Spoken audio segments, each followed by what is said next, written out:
great. Thank you. Yeah, how you feeling? I'm feeling okay. I got actually a little kidney stone. What? Yeah.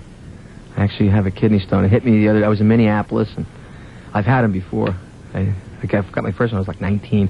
Other than that, I'm just fine. You're tan. You look fit. Thanks. And you're wearing beautiful clothes and a New York Mets pin. Gotta show the flag. Gotta show the colors.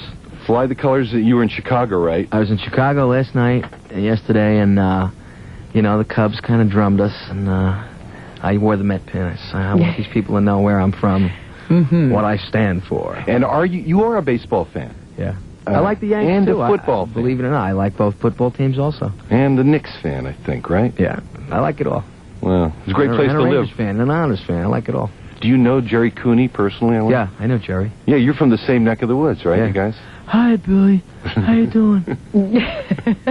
He's going to make a comeback. You hear that? He's going to fight somebody. I think George Foreman real soon. He's got a lot of heart, Jerry. Yeah. So, how are you? Good? Yeah.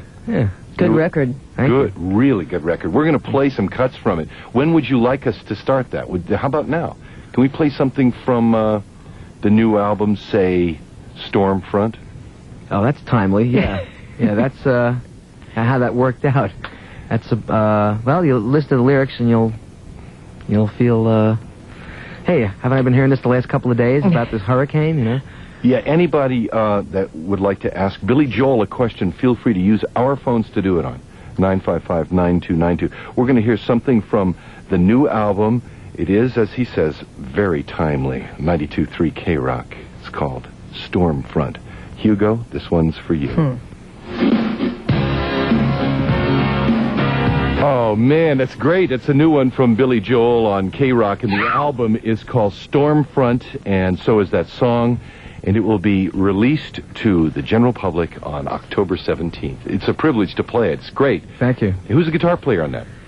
There's two guitar players. Most of the rhythm stuff is David Brown, who's been with me a long time. But the little is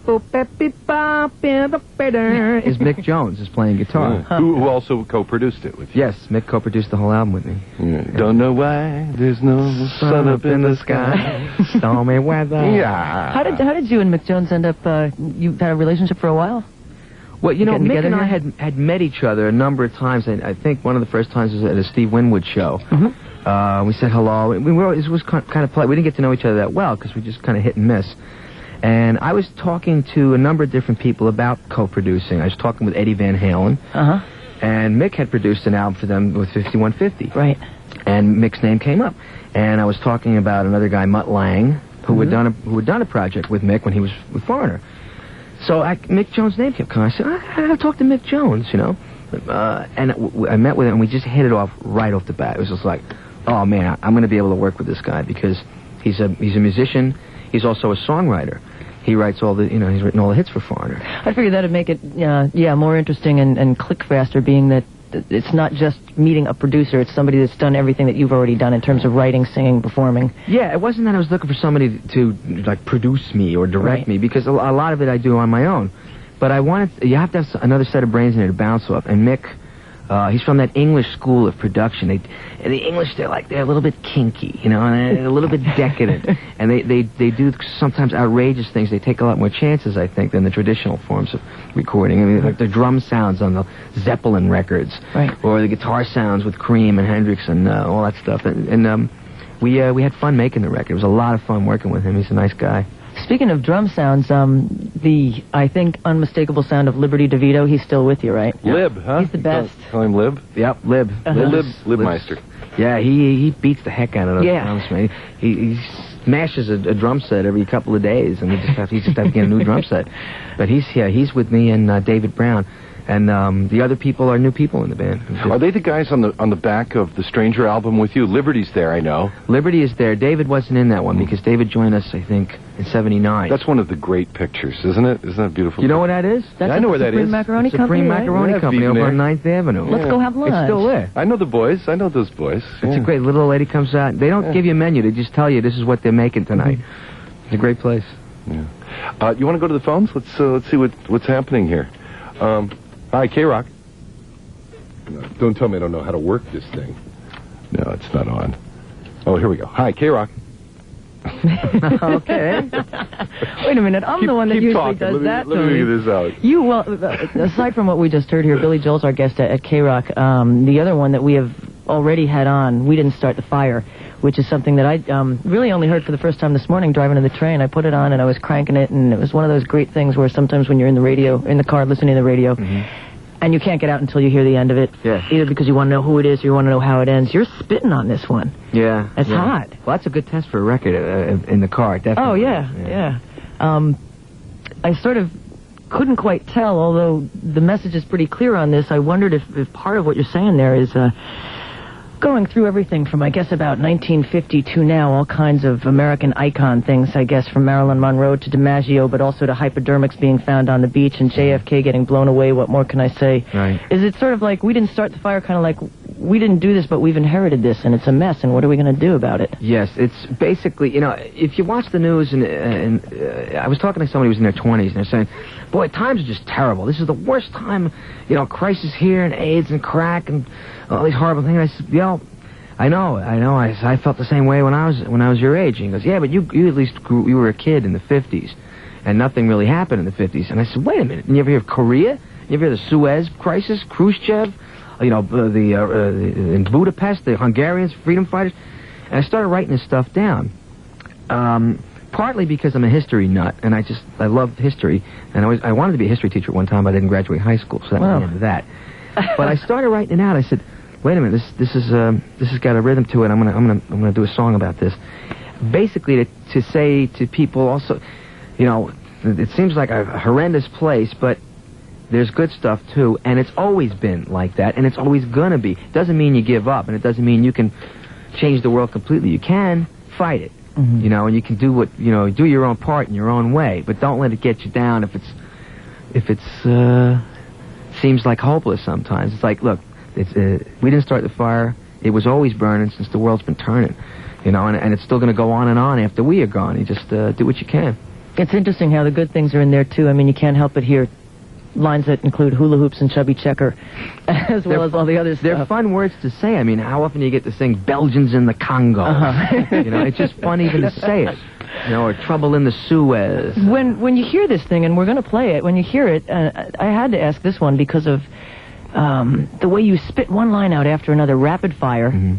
It doesn't seem like anything that even if I had written, I would be able to remember them all. Did you do that like straight through in one recording session, or do you need cue cards to remember all this? Or no, that's all in one Are you going to take. remember them live on stage? There's a lot going on there. By that I might have a problem with. I'm always looking over to Liberty. If I forget a lyric and I get this panic look on my face, and he's always watching me because he sings when he's playing the drums. He's singing all the words. And a lot of times, like if I do a song like Piano Man, which I've been doing since 1973, okay, we're going to do Piano Man. And my mind will start to drift. And I'll think about, I wonder what was on that room service menu.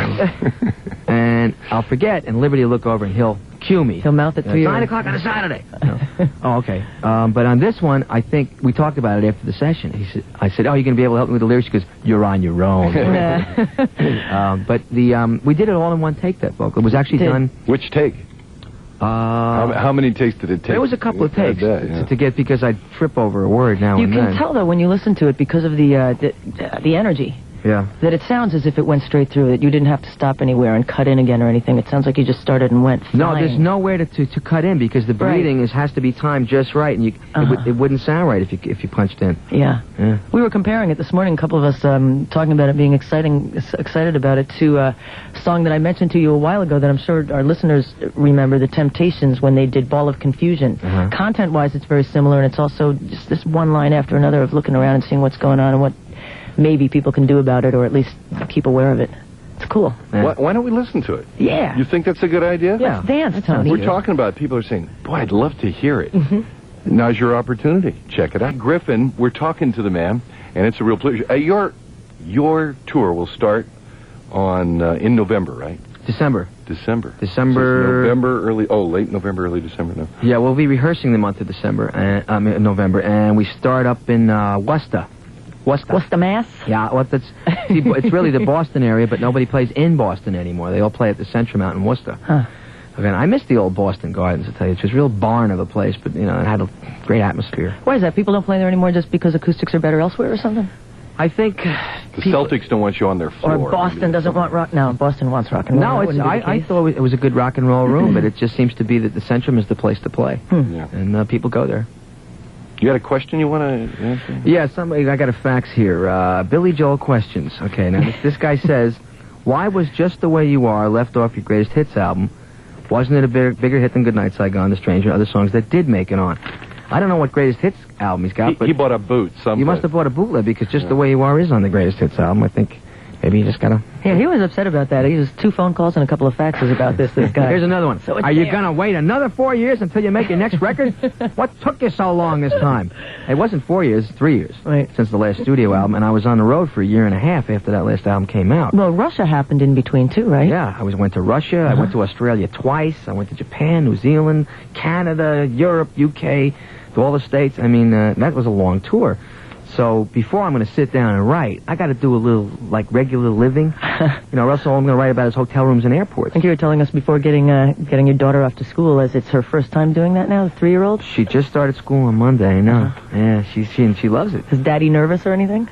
No, and I was glad to hear that she liked. I was actually in Los Angeles when she went to school. I was kind of bummed out because I wanted to be there my kid's first day of school, and I wasn't there. And Christy took her. But Christy said she videotaped the whole thing. and Alexa loves school, and she's happy, and that's great. That's good news. When you start your tour, do you come home on, when there's a break, a mini break, a couple of days sometimes? Well, what we usually do is we do 6 weeks on, 2 weeks off.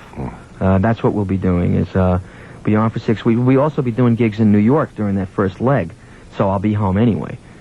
We do the New York gigs, so that'll be around the holidays, Christmas holiday. I gotta be home for the holidays. Do you know where you're playing yet in New York? I think we're at the Coliseum. Last time I saw you around here, I guess it was at the Garden, and you were kicking that piano stool around something fierce that night. Yeah, I've kicked stools and pianos and thrown stuff, and they made a big deal about it in Russia when I threw the piano. But I remember hearing about that, or maybe it was part of that special that was on television. Yeah, it was in the documentary. Yeah, but I mean, which was great. I've thrown that same piano about 20 times. The stuff that you've played already, or that we've played on the air, it indicates at least piano stool. They did all those great old records. Sam and Dave, Otis Redding, Al Green. They played on all those records. It's only 2 guys, the Memphis Horns. Oh, I never knew that. And they stack. One guy, he plays the trombone and the trumpet. The other guy plays the an alto sax and a tenor sax.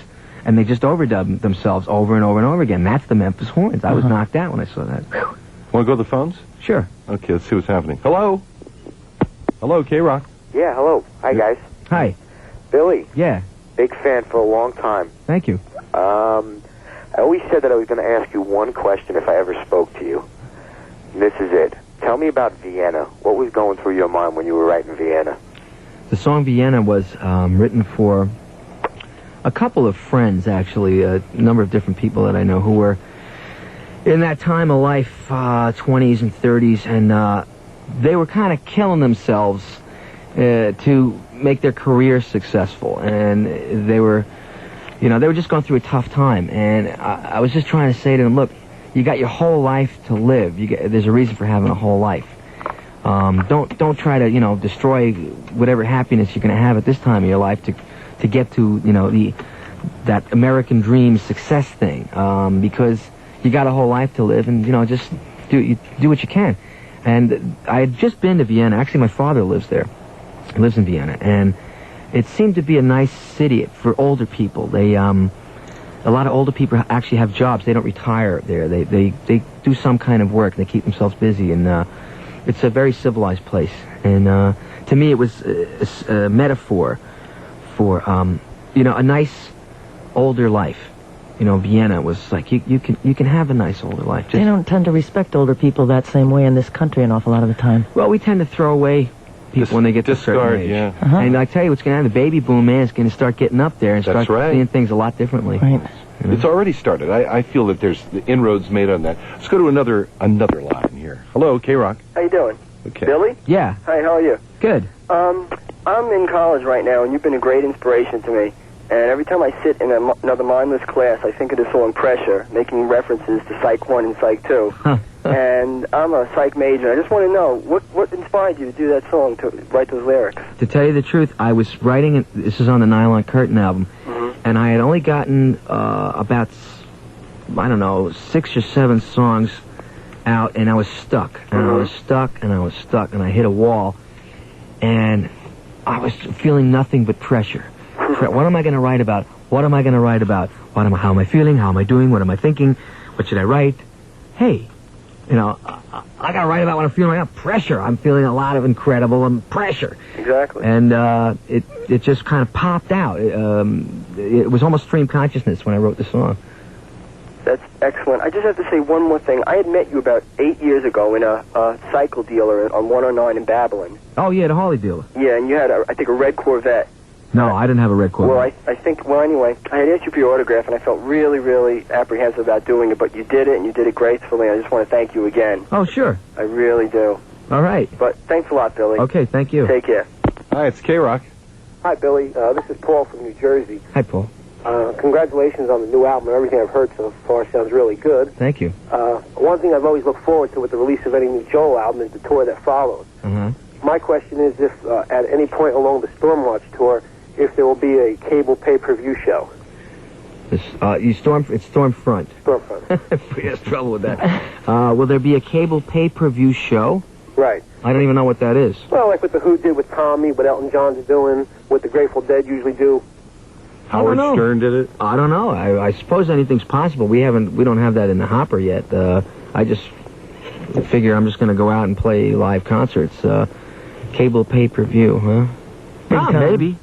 It's possible, sure. Well, didn't you do one similar in England back in '84 where they broadcast that one via satellite? But I don't think that was pay-per-view. No, I don't think they paid for it. Yeah, I think that was... we've done a couple of satellite shows, and I know there's been stuff on cable, but we don't have any plans yet, but it's possible, sure. Okay, thanks. Okay, you're welcome. Hi, it's K-Rock. Hi. Hi. I can't believe it. I thought you forgot me. No? Hi, Billy. Hi. How you doing? I'm doing good. Oh, I can't believe I'm actually talking to you. I waited my whole life. By the way, congratulations on your new album. Thank you. And when are you coming to the Meadowlands? The Meadowlands will probably do... Let's see. Did I take a break in January? I have a 2-week break.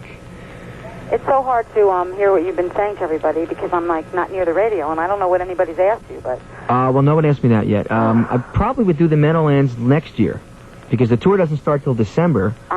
And we're already doing a New York area gig and around the holidays, so I'm assuming we'll play the Meadowlands next year. I can't believe I'm talking to you. I've loved you for so many years.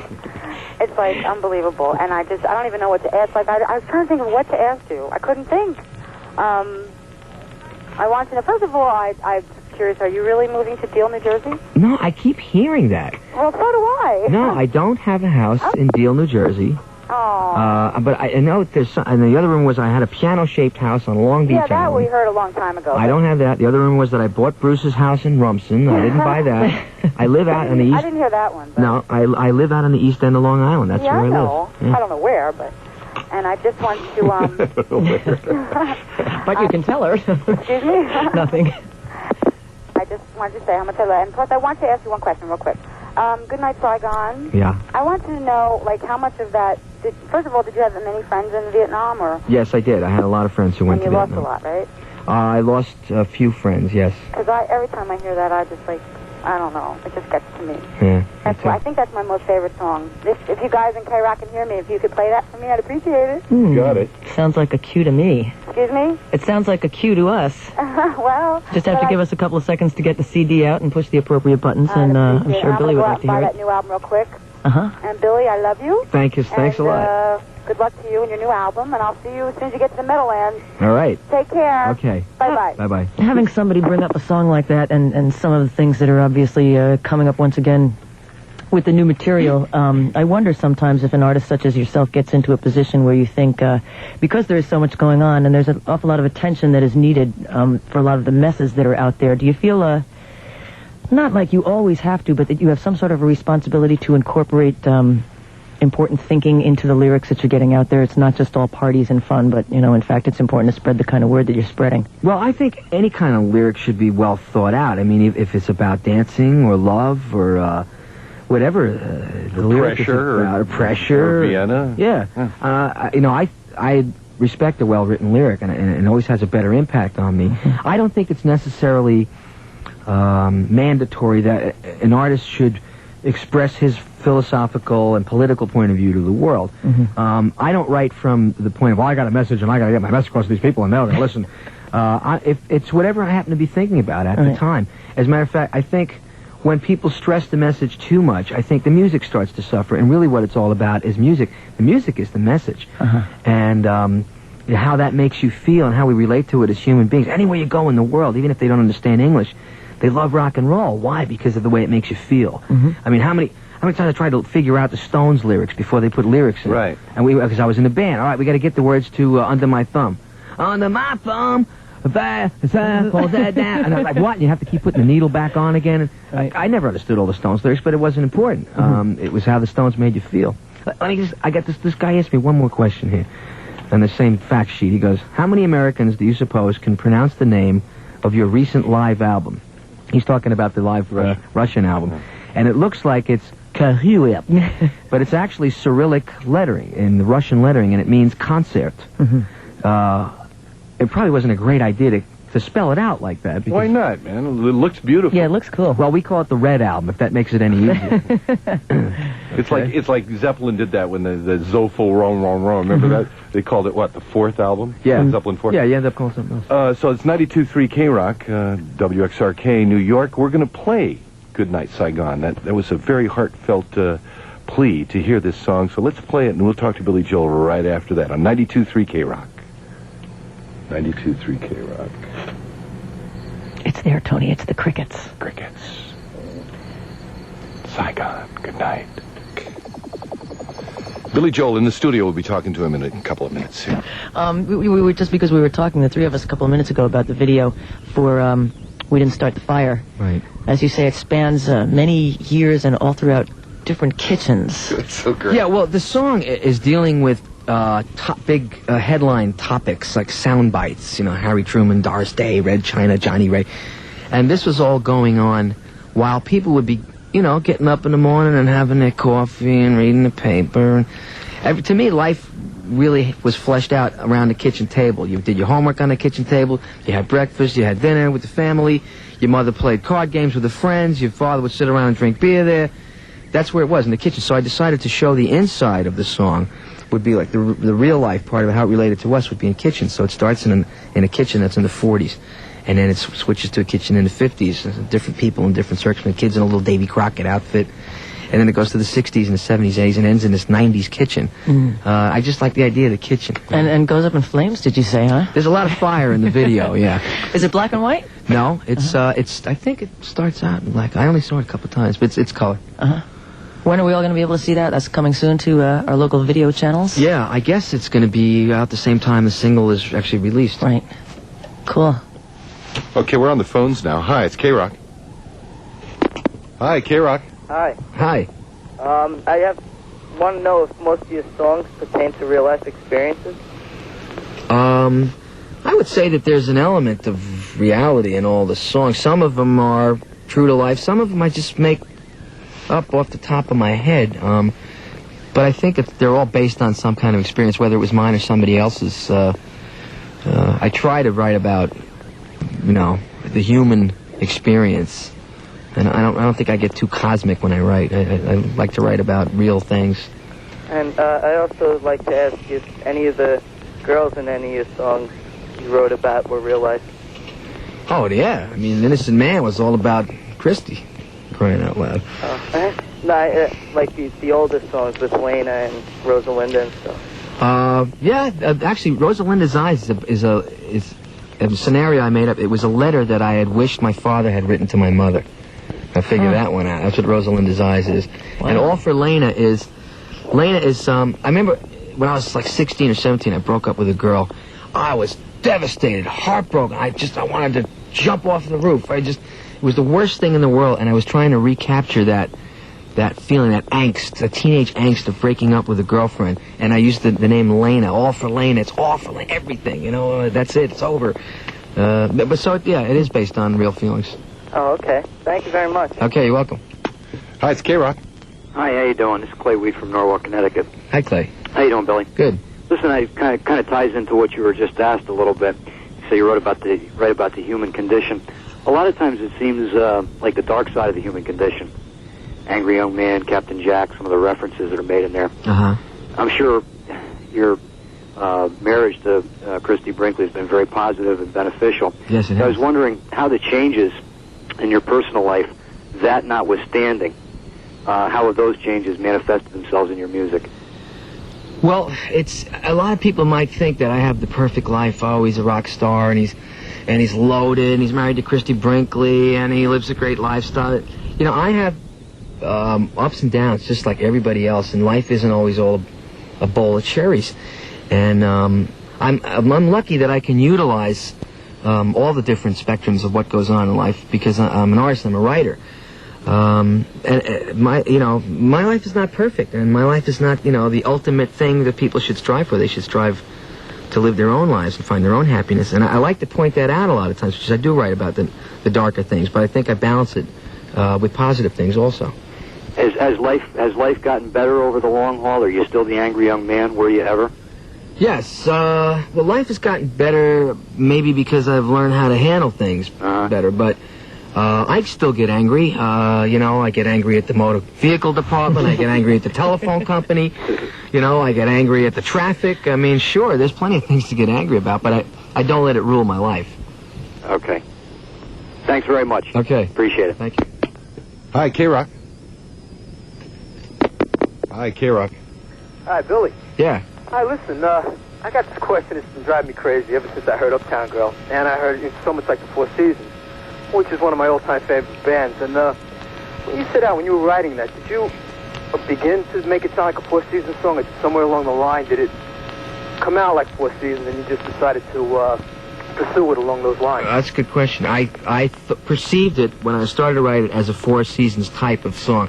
It came towards the end of the writing of the album, The Innocent Man, and I had written all these other songs, and there was like a lot of R&B stuff, and I knew I was leaving something out that was real important in my youth. There was a sound I was missing, and I said, "Wow, wait a minute, the Four Seasons!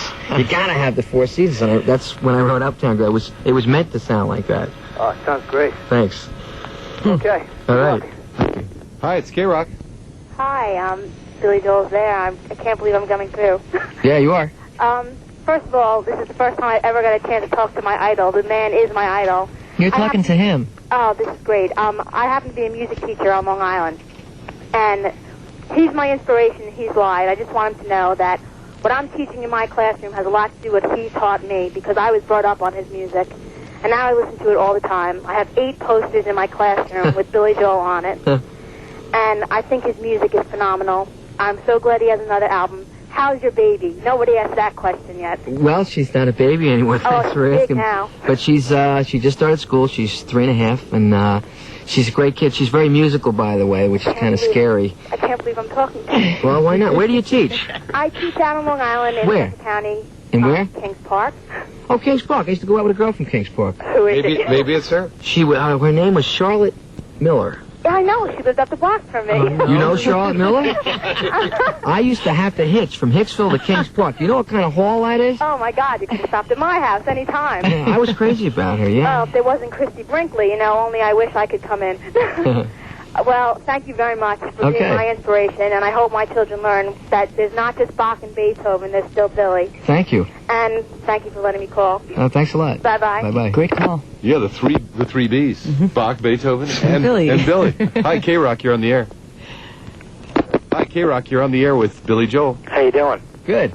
I was wondering what type of music you like to listen to in your home, and is there a special place you go to listen to it? I listen to a lot of music in the car. That's my thing now. Car stereos have gotten so good. And when you're driving, it just makes you feel good. I listen to a lot of rock and roll. I listen to jazz. And I listen to classical music. I always loved classical music, and I listen to it all, to tell you the truth. I like all kinds of music. I don't limit myself to one kind. And when I've heard enough of one kind, I say, I want to listen to something else. I don't, I'd say the car is the special place for me. When I'm home, I'm reading a book a lot of times when I'm sitting around the house, and I don't like to have music on as background music. When I have music, I want to listen to it. Okay, thanks. Okay. I got to say this: these K-Rock callers are asking the greatest questions. Let's go to another one here. Hi, K-Rock. Hi. Hi, Billy. Hi. It's really fantastic to be talking to one of your great fans, and my mom is too. And I've been trying to think what I'd ask you if I ever got a chance to talk to you, but I figured I'll just ask you something run-of-the-mill. My mom and I were wondering if when you wrote Miami 2017, what you were thinking of. If you wanted it to be depressing, or if you wanted it to be inspirational, or what. When I wrote Miami 2017, I was thinking about what am I going to be telling my grandchildren when I'm 65? And I think, let's see, I was born in 49. I don't know how my math is now these days. 2017, I'd be 60-something. I'd be in my 60s, right, in the year 2017. And I was thinking of this scenario of, this is, you remember when they had the New York financial crisis? It looked like the city was going to default. I was living in Los Angeles at the time, and everybody in L.A. was going, ha, New York's going to default, nah. And I got really bugged. Aren't they like that out there sometimes? Yeah, they just got this thing about New York. And I said, what are you laughing at? If New York goes down, everybody's going to move out here. You know, and I really got defensive about it, because I'm a real New York guy. And I started to write this song about this vision of what happened to New York. Like the lights went out, and they blew up Yankee Stadium, and the skyscrapers were toppling, and boats were flipping over in the river, and there was panic in the streets. And this was me telling my grandchild what happened. You know, I've seen the lights go out on Broadway. You know, that's what it was about. Well, thanks a lot. You're welcome. I really love you. Thanks a lot. Okay. Oh, by the way, also, I would. The old guy who's telling the story lives in Miami, because most New Yorkers end up down in Miami. Right. You know, speaking of New York and the great song, one of the greatest songs written about New York is New York State of Mind. We all know that. Do you have a favorite version of that by someone else? Of New York State of Mind? Because a lot of people have done it, right? Yeah, I'd probably be by Mose Allison. Ooh. Oh, I've never heard that. Yeah. That's great. Yeah, he did a great He's great. version of it, yeah. I thought you were going to say Tony's version. Ben Sidran did a version of it, too, which was really good. And Mike Finnegan, and a lot of people. Mike Sidran and Mose Allison always have kind of resembled each other to me in a strange way. Oh, yeah. Sound-wise, yeah, you know, definitely. yeah. So Mose lends his own special magic to it. Yeah. God, I'd love to have that and play it. Yeah. Anyway, you got to get out of here, right? Yeah, I got to run.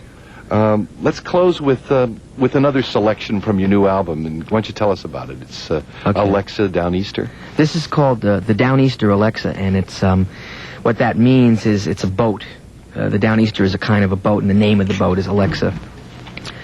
A BR? Well, I'll get to him. And one more phone call. Basically, it's about the baymen out on Long Island who are being squeezed out of making a living by pollution and developers and politicians and sport fishermen who don't want these guys to compete with them, but they're people who have been there for centuries. And you know, I've been trying to help these people out, because if they disappear, a part of our heritage is gone. You know, and it's the same thing up in Gloucester, the area that we were talking about before, to a certain degree. Yeah, the local commercial fishermen are having a very, very tough time. Yeah. And it's about a guy who's a charter captain. He's got to keep going further and further away to get fish.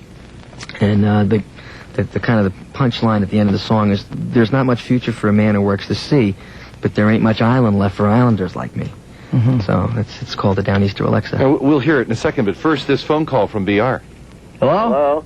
Hey. Hey, Bill. How you doing, man? Hey, B, what's happening? Not too much. This is the guy. This is my sound man, Brian Ruggles. Hey, check it out. Where are you? I'm home. You're home. I'm putting in some new windows in the house. Me and my father-in-law were just throwing in some new windows, and I heard you guys. Such a regular bunch of guys. Lip called me up. A regular bunch of guys out on Long Island. What can I tell you? Yeah, Liberty called me. I was doing another interview, and he called, and he said, I said, what are you doing? He goes, I'm home cleaning my bird cage. His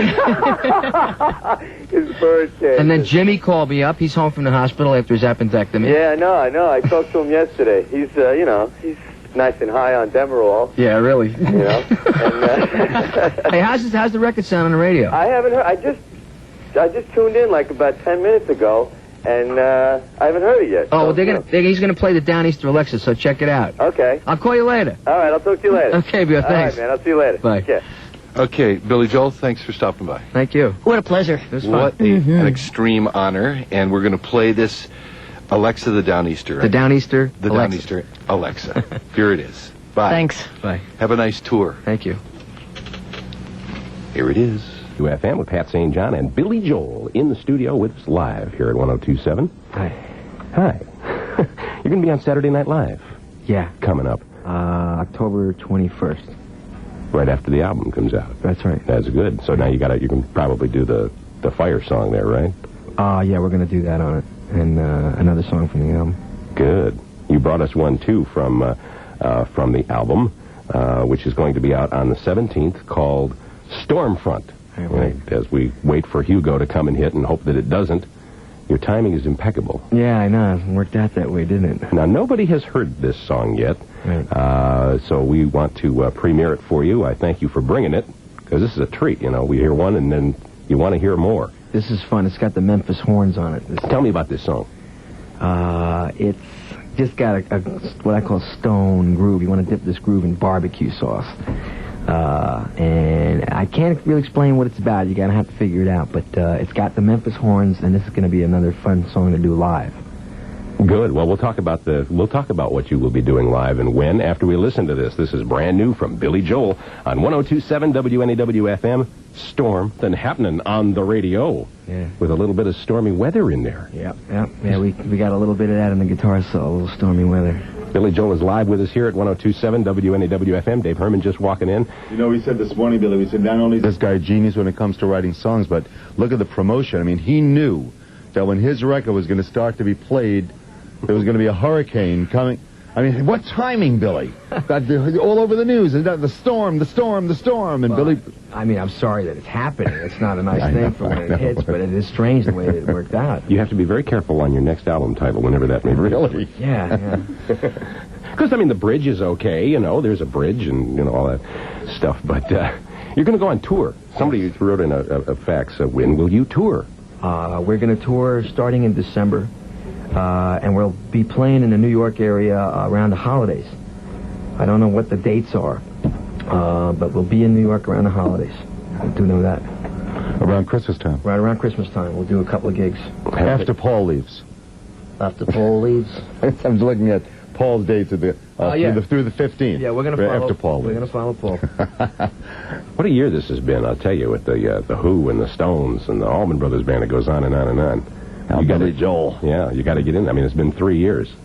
Well, actually, it's 2 years since I've been on the road, but I think it's close to 3 years since I played in New York. Yeah, it's been a while. Is this going to be as long a tour as this last one you were on? Oh, yeah, it's going to be a long tour. Yeah, we're going to go all around the world again. How is that? Because you're a family man, I mean, but you take the family with you. They'll come on the road with me to certain gigs. But, you know, Christy's smart. She'll go to, like, you know, L.A., New Orleans, San Francisco, but she won't go to, like, Champaign-Urbana. How come? You know, or Omaha. You know, those gigs we'll be on our own.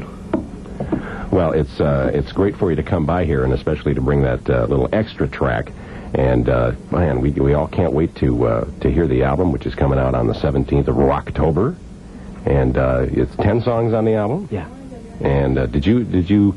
Is this a digital album? I mean, that's, you know, with today's things, or do you think it matters? We thought about doing a digital, but the machines weren't available at the time, so we went analog, and actually, that's what we're more used to working with anyway. So it's good for mixing. Yeah, Paul Kantner and Grace Slick were up here a couple of weeks ago and asked them about it. I said, that's the same thing. You just record it, and there it is, you know. Yeah, it's true. If you get too hung up in the technology, you can start losing what you're really supposed to be doing. Well, which is recording. We really want to thank you for coming by here. Thanks, Pat. At 102.7 WNEW FM. It is great to see you. It'll be great to have you on the road. Let us know exactly, you know, when the dates for our area are coming up. Okay. We'll look forward to seeing you on Saturday Night Live, and that is the 21st. Yeah. Great. And we'll look forward to this the record. Now the single will be released next Wednesday, so you don't have to run to your stores yet because it's not there. But it is here. We sure thank you. And I asked you, I've got all your compact discs here, out of the whole catalog. I asked you what song you would like to hear, because we don't have anything else from the new album. Okay. And you picked this song. Why? You haven't heard it for a while, or what? I mean, this was the first song that came to your mind when I said, what should we play? Oh, it's just something that's been on my mind, this song. It's sort of dedicated to these ex-management people I just got away from. Okay, let's put it that way. All right. Billy Joel at 102.7 WNEW FM. We're on the air. No, Billy is still here, and everybody from the station has come by. Is the microphone on? So we have got all the microphones on. In fact, this is the first time I've had 6 microphones on at the same time. There we go. Yeah. There's Billy adjusting his mic. I know how to do that. We didn't start the fire. Scott, no, because it's been burning since the world's been turning. Well, you've got it down. Now let's do the rest of it, Scott. Well, no, I can't do that. I can only do the chorus. Yeah, and to settle the argument, it's rock and roll cola wars. Cola wars. Not Yeah, cola we're wars. just Rock and roll cola wars. Cola wars. the last, I think the last mention on the song. Cola wars. That's cool. But you got Rock and roll. Cola wars. You got. Chubby Checker was the last one that I heard. I had missed that the first couple of times listening to Yeah, it. he's in there. And it's great. That's an amazing record. And I don't know if you heard earlier, but it's in total chronological order, starting in 1949, year of your birth, and then right up to the present, as time starts to accelerate. Yep. So look for the new Billy Joel single, which is going to be out next Wednesday, and then on the 17th of October, the brand new album called Stormfront. And thank you again, Billy, for coming by. We love you, man. All right. Very good. And I think I've just about timed this right, so after this, the watch will go off, and Donna will be here with the news, and then we'll do the workforce blocks.